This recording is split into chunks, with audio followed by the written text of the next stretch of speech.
کیا اور اپنی زندگی کی اصلاح کی۔ اللہ تعالیٰ حضرت کی گفتگو پر ہم سب کو عمل کرنے کی توفیق عطا فرمائے۔ ماشاءاللہ اچھی خاصی تعداد میں یہاں امام حسین سے محبت کرنے والے بیٹھے ہوئے ہیں۔ آپ دیکھ رہے ہیں منبر رسول پر شہنشاہ ترنم شاعر ملک ہندوستان محترم عقیل صدیقی صاحب بریلوی بیٹھے ہوئے ہیں۔ بہت اچھی آواز کے مالک ہیں۔ آپ ایک نئی آواز سنیں گے، ان کی آواز آپ کے لیے بالکل نئی ہے، ان کا لہجہ آپ کے لیے بالکل نیا ہے۔ اگر کسی کو پسند نہ آئے عقیل بھائی تو اس کے پیسے واپس کر دیے جائیں گے، وہ اپنے پیسے مجھ سے واپس لے جائیں، لیکن ایک وعدہ کریں کہ کوئی بھی آخر تک اٹھ کر نہیں جائے گا۔ کون کون چلا جائے گا ہاتھ کو اٹھائے۔ میری تنہائی بڑھاتے ہیں چلے جاتے ہیں، حق سے تالاب پہ آتے ہیں چلے جاتے ہیں، اس لیے اب میں کسی کو نہیں جانے دیتا جو مجھے چھوڑ کے جاتے ہیں چلے جاتے ہیں، اس لیے اب میں کسی کو نہیں جانے دیتا۔ ساری ذمہ داری کمیٹی والوں کی نہیں ہے، کچھ ذمہ داری آپ حضرات کی بھی ہے۔ کچھ لوگ 2.5 کلو کا سر ہلا دیتے ہیں، 30 گرام کی زبان ہلانا نہیں چاہتے۔ ارے آپ کو ہو کیا گیا ہے؟ عجیب حالات ہے، کبھی آپ حضرات بالکل خاموش ہو جاتے ہیں اور کبھی ایسے بولتے ہیں جیسے فائر بریگیڈ کی گھنٹیاں بول رہی ہیں۔ یاد رکھیے حضرات، اگر مکان روڈ پر ہو تو اس کی قیمت ہوتی ہے، اگر دکان روڈ پر ہو تو اس کی قیمت ہوتی ہے، اگر کھیت روڈ پر ہو تو اس کی قیمت ہوتی ہے، اگر آدمی روڈ پر ہو تو اس کی کوئی قیمت نہیں ہوا کرتی ہے۔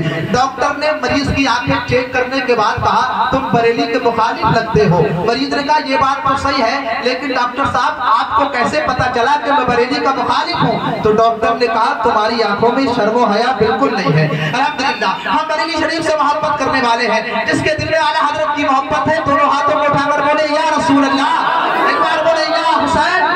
اب مجھے لگنا چاہیے، دیکھیے یہاں سے میں موڈ میں آ رہا ہوں کیونکہ عقیل بھائی سے بڑی محبت کرتا ہوں، عقیل بھائی کو دیکھ لیا ہے تو میرے حوصلے بڑھ گئے ہیں، ان کی محبتیں ملے گی۔ یہاں سے ایک شعر پڑھتا ہوں، کبھی زمزم کبھی کوثر کا پینا دیکھ لیتے ہیں۔ آپ میرے ساتھ ہو جائیے، جو کمزوری مجھے محسوس ہو رہی ہے وہ انشاءاللہ وہ کمزوری دور ہو جائے گی، اور جس طرح آگے والے بولیں گے پیچھے والے بھی بولیں گے، کیونکہ سب امام حسین کا صدقہ کھاتے ہیں، ان کے گھر کا کھاتے ہیں۔ کبھی زمزم کبھی کوثر کا پینا دیکھ لیتے ہیں، زمین پر بیٹھ کر جنت کا زینہ دیکھ لیتے ہیں۔ کبھی زمزم کبھی کوثر کا پینا دیکھ لیتے ہیں، زمین پر بیٹھ کر جنت کا زینہ دیکھ لیتے ہیں۔ ہمارا کیا بریلی ہم پہنچ جاتے ہیں کیسے بھی، ہمارا کیا بریلی ہم پہنچ جاتے ہیں کیسے بھی، رضا کے در سے ہم شہر مدینہ دیکھ لیتے ہیں۔ ہمارا کیا بریلی ہم پہنچ جاتے ہیں کیسے بھی، رضا کے در سے ہم شہر مدینہ دیکھ لیتے ہیں۔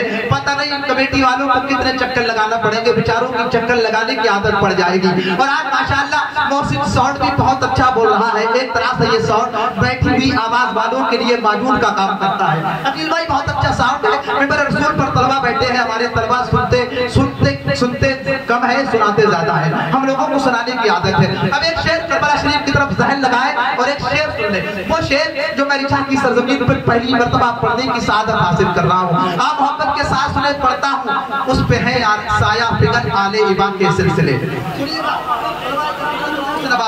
اس پہ ہے سایہ فگن آل ایبا کے سلسلے، حشر تک چلتے رہیں گے کربلا کے سلسلے۔ اس پہ ہے سایہ فگن آل ایبا کے سلسلے، اس پہ ہے سایہ فگن آل ایبا کے سلسلے، حشر تک چلتے رہیں گے کربلا کے سلسلے۔ جو نہیں آل نبی کا بے وفا سمجھو اسے، جو نہیں آل نبی کا بے وفا سمجھو اسے، ملتے ہیں عباس سے جا کر وفا کے سلسلے۔ جو نہیں آل نبی کا بے وفا سمجھو اسے، ملتے ہیں عباس سے جا کر وفا کے سلسلے۔ اور ایک پیغام میں اپنی ماں بہنوں کی رام کرتا ہوں، آپ سب کی طرف سے ایک شعر پڑھتا ہوں۔ جو نہیں آل نبی کا بے وفا سمجھو اسے، ملتے ہیں عباس سے جا کر وفا کے سلسلے۔